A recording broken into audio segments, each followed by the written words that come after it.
kin ji in mata daga zuciya nake aiko sabo ki bani amsar a zuciyar ki soyayya ta samu shiga. Na ji dan gayu daga nan ka zuciya ta yi gama da katar zuciya ka samu waje ba zan ki in amsa ta yin ba.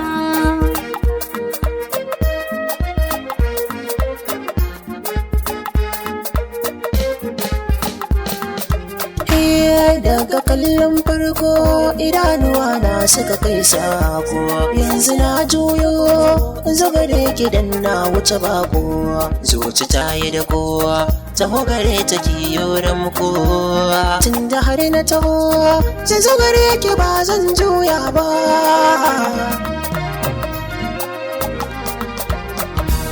Ni adabi na gane gare ka sai na bude shafinka, ina da farko ce a malamai kwani kai zan dauka, tun a kallon farko a fadar zuciya ta kan sauka, ba batun waiwai ba a gina san ka ba zan fasa ba.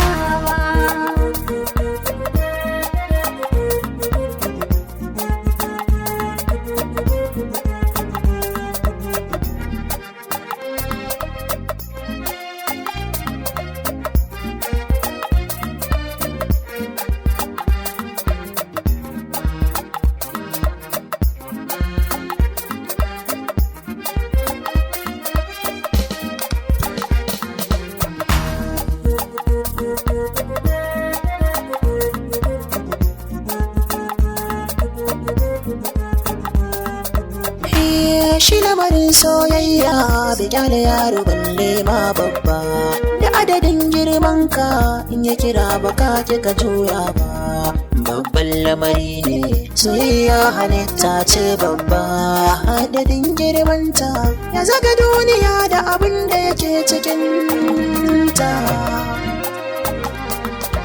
In san ka ba da amana a fagen sa sai kai dubawa, mai san ka so shi da riba fagen kulawa kar kai yi gazawa.